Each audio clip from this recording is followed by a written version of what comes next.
क्या आप जानते हो बंगाल की गोल्डन एज किस टाइम को कहा जाता था और गोल्डन टाइम किस शासक के टाइम पे बना था? तो जानने के लिए प्लीज वीडियो के अंत तक देखिए और चैनल को सब्सक्राइब, लाइक, कमेंट, शेयर कर दीजिए प्लीज।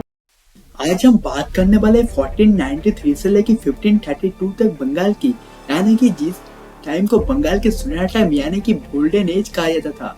इस टाइम में बंगाल मतलब पूरे वेस्ट बंगाल से लेकर बांग्लादेश जब एक था और पूरे बंगाल भारत के भीतर आता था, यानी कि पाकिस्तान से लेकर बांग्लादेश तक एक देश था जिसका नाम था भारत।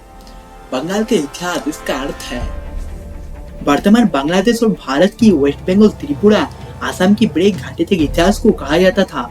गंगा और ब्रह्मपुत्र रिवर ने बंगाल को भारत की मूल भूखंड से विच्छेद करके रखा था, बट इसके बिना भी इंडियन हिस्ट्री में बंगाल एक इम्पोर्टेंट रोल प्ले करता था। साउथ एशिया में भी बंगाल को एक इम्पोर्टेंट देश माना जाता था। इसी बंगाल की धरती पे प्राचीन काल से आधुनिक काल तक बहुत सारे सांप्रदायिक शासन ने राज किया। बंगाल की मिडिल ईस्ट में इस्लाम की एंट्री होती है। इसी मिडिल एज में मुगलों का भी प्रवेश हुआ। इस टाइम पे बंगाल में इस्लाम के शासन में बांग्ला सुल्तान और खिलजी जलाउद्दीन मोहम्मद शाह के शासन था और मुगलों के शासन में बांग्ला नवाब बाड़ोभिया और रानी भवानी के शासन था। दिल्ली सल्तनत और शाही बांग्ला सुल्तानों के टाइम पे बंगाल वर्ल्ड का सबसे रिच कमर्शियल देश माना जाता था। उसके बाद बंगाल मुगलों के शासन में आ गया। मुगलों के टाइम पे बंगाल और भी ज्यादा डेवलप प्रांत था। इस टाइम पे बंगाल का जीडीपी में 50% योगदान था पूरे साम्राज्य पे। बंगाल समुद्री जहाज और कपड़ा प्रोडक्शन के लिए प्रसिद्ध था।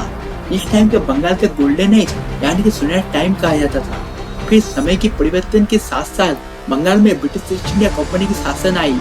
Bengal British East India Company के शासन में आ गया।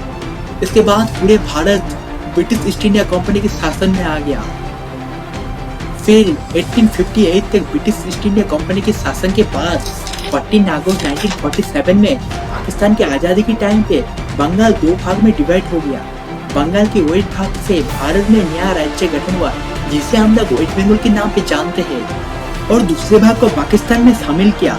लेकिन 1971 में पाकिस्तान से विच्छेद होकर बांग्लादेश नामक स्वाधीन कंट्री गठन हुआ।